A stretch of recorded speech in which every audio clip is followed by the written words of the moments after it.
muita alegria, estamos retomando o programa Por Amor aos Reinos. E vamos fazer isso de uma forma muito especial. Estamos em um momento de desertos espirituais, um momento no qual muitas situações do planeta nos levam a não acreditar que uma vida evolutiva pode ter lugar neste mundo. Então hoje vamos retomar o nosso programa com um exemplo de transformação, para que possamos ver que através de nosso esforço, amor e dedicação, não só nossos desertos internos podem florescer, mas também o que estava seco e infértil no solo da terra pode recobrar vida. Vocês sabem o que é o sertão brasileiro? O sertão é uma área semidesértica que se estende por diferentes estados do Nordeste do Brasil. Um lugar que em sua origem era habitado por povos indígenas e que no período de colonização acabou por unir também portugueses e africanos. Diferente dos desertos que conhecemos no mundo, o sertão existe margeando áreas úmidas, porém o seu clima é muito instável, podendo estar sem chuvas durante anos, como foi entre os anos de 2010 e 2017, quando algumas áreas do sertão ficaram por 7 anos sem ver nenhuma gota de chuva. Isso faz com que o solo seja enfraquecido, a terra fique ainda mais pobre e a vida seja marcada por uma trajetória desafiadora de sobrevivência.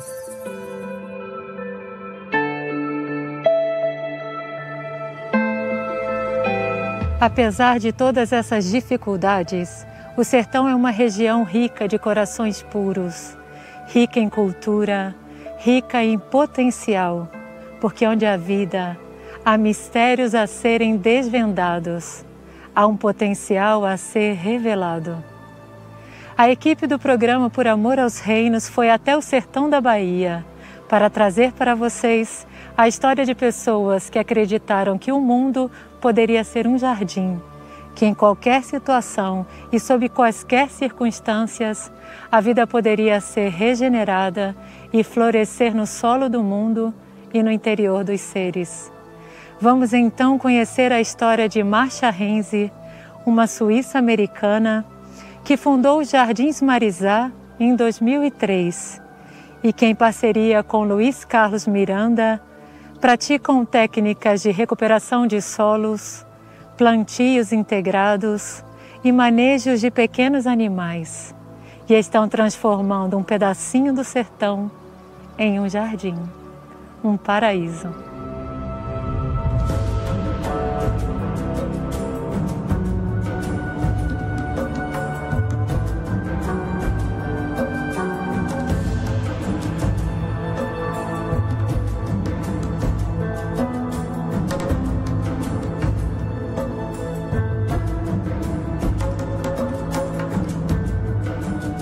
Eu sou Marcia Renzi, sou suíça-americana, criada na Flórida, mas eu saí de lá com 23 anos e moro na Suíça e na Europa e agora no Brasil há muito tempo, desde lá. Muitas pessoas perguntam como eu vim parar aqui. Foi um longo caminho. Quando eu morava ainda em Salvador, eu fundei o movimento de permacultura. Eu me apaixonei pela agricultura e pela agrofloresta há muito tempo. Me apaixonei pelo jardim quando tinha 8 anos, que eu li o livro O Jardim Secreto. E essa imagem de um jardim no meio de uma paisagem difícil me inspirou. E eu acho que hoje eu estou fazendo esse jardim da minha infância. Estamos aqui há 20 anos e eu acho que agora que estamos começando a realmente entender como funciona aqui. Agora, aqui é uma situação muito extrema, porque eu comprei 7 hectares de areia branca. Aqui é o fundo de um lago pré-histórico, não tinha nada. Então, eu comecei a partir do pior situação possível. Em comparação com a natureza, você recupera qualquer lugar desse planeta. Não tenho a menor ideia quantas árvores a gente plantou aqui. A gente sai por aí enfiando, vai nascendo espontaneamente. Eu sei que quase não tem área mais que não tenha alguma cobertura. Conseguimos criar um lugar fértil produtivo, bonito. Não podemos fazer um erro sequer, qualquer erro volta a ser areia branca de novo. Então é um sistema extremamente exigente que não perdoa nenhum erro de manejo. Então era isso que me moveu para vir aqui. Eu vim para Tucano porque tinha amigos em Tucano. Eu conheci Luiz Carlos de criança, de fato. Ele me ajudou uns dias no manejo de uns capins, né? Eu achei ele muito simpático, mas eu perdi ele totalmente de vista. E ele era já adulto quando eu topei com ele de novo. Eu sempre gostei muito da vida no campo, né? Desde a minha infância, a gente teve uma convivência muito boa de família. Por outro lado, eu achava um pouco pobre a maneira que a gente trabalhava ainda. Eu sempre ficava procurando na minha cabeça uma forma de melhorar isso, né? E foi daí que apareceu a marcha aqui no Marisa, né? A gente sempre teve uma relação muito assim de companheirismo, de sócio. A marcha completou aquele vazio que eu tinha lá atrás, complementou, né? A gente vai juntando a forma de trabalhar. Então, isso só aumentou cada vez mais o meu prazer, né, de ficar na terra.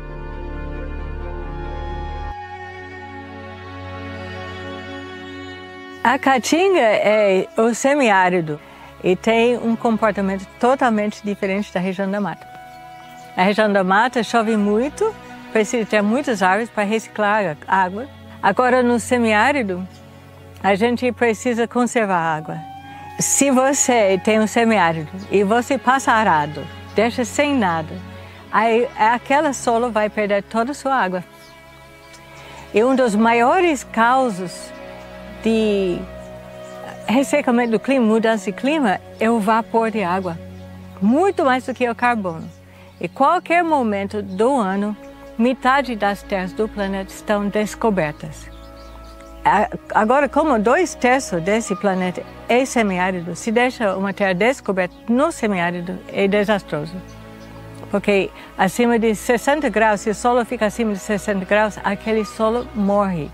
A gente tem que criar formas de manejo, formas de fazer agricultura, tudo que fica sempre com muita vegetação e muita cobertura. Criar mais de sombra que pode, porque a sombra diminui a temperatura, aumenta a umidade. A diferença de sol e sombra é 8 graus, dizem. Eu já medi 20 graus. Então, quanto mais sombra o que você vê, mais úmido que fica, mais verde fica mais tempo. Como o que faz o solo rico são as raízes, precisamos ter muitas raízes. Então, o semiárido assim, ele é um clima que chove uma parte do ano, e o resto do ano fica muito seco. Que aqui é um ecossistema feito para o animal, que é o estômago do animal que faz o serviço da vida do solo, que decompõe a matéria orgânica, que fertiliza, que maneja o sistema.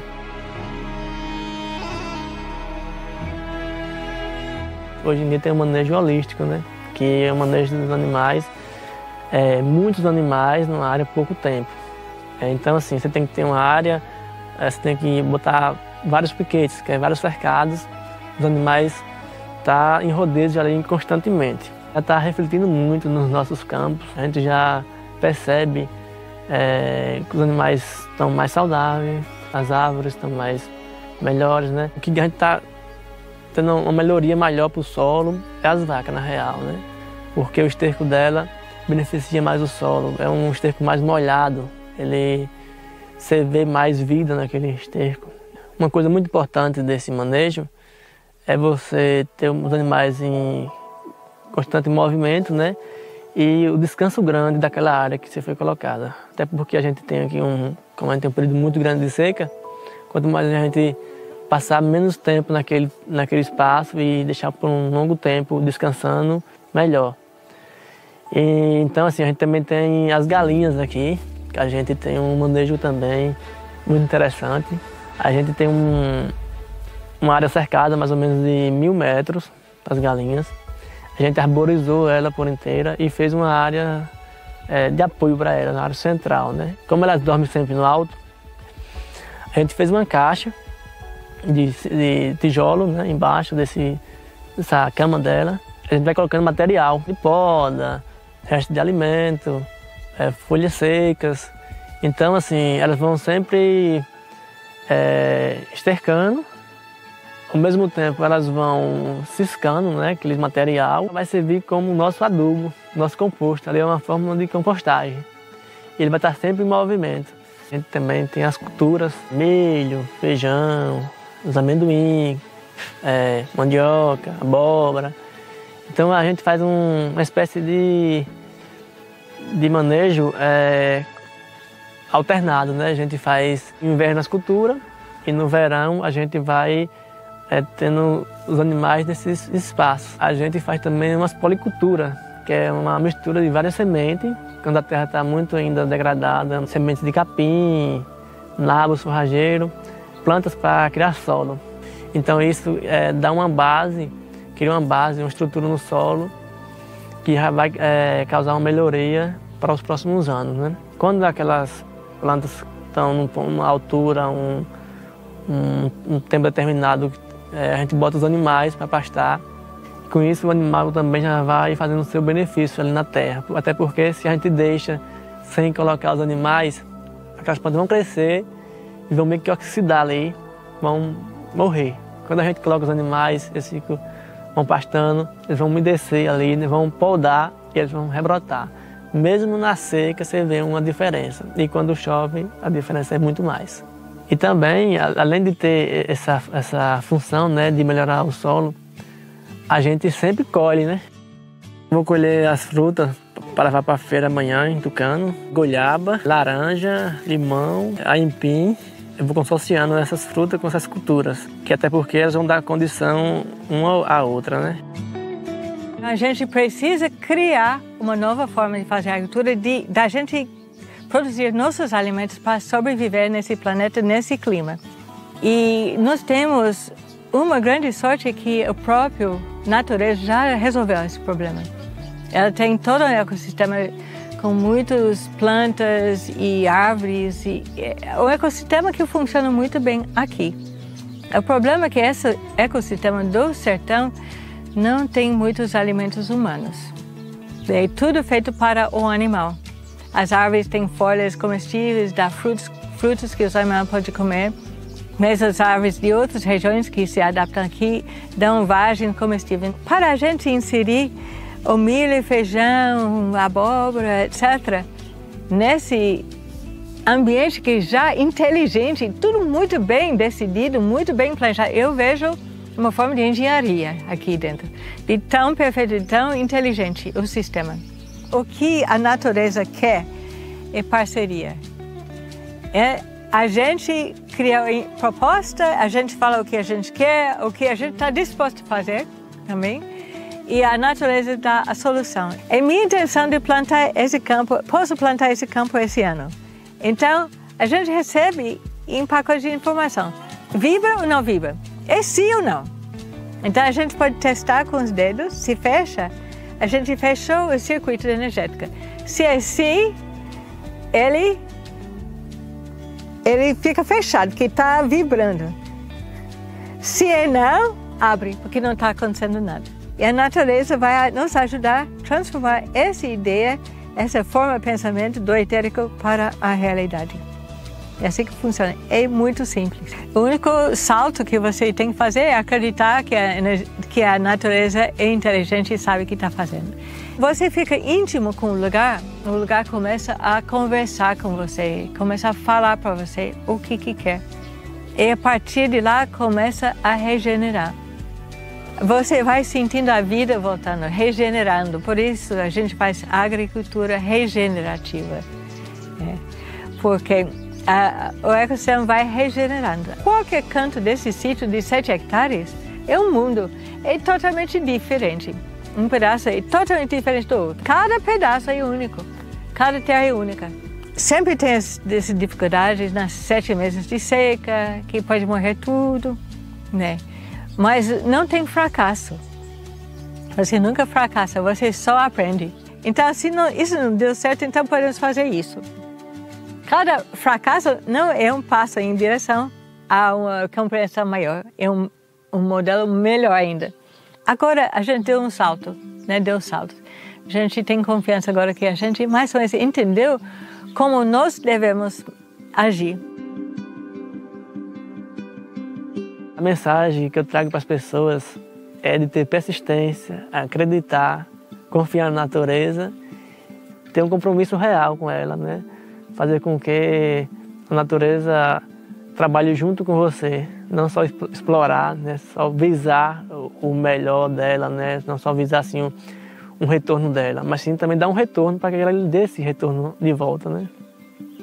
Apesar de qualquer manejo, de qualquer intervenção, a visão que a gente tem é de deixar a terra sempre melhor. Isso é uma obrigação da gente, de estar sempre deixando essa terra melhor do que era antes. Você tem que criar claramente o seu propósito como raça humana. Queremos ocupar esse planeta sem destruí-la, né? E para poder trabalhar assim e viver nesse planeta em paz e com abundância e com qualidade de vida, a gente precisa aprender a escutar ela. E ela está falando com a gente o tempo todo. Só podemos criar o nosso mundo e ter a esperança que o nosso mundo inspira os outros, é cada um que cria seu mundo ideal, porque todos nós temos essa capacidade. A realidade é criada pelo pensamento da natureza e pelo pensamento nosso. Se você não gosta dessa realidade, cria a sua. É o que a gente está fazendo aqui em Marisol, criando nossa realidade.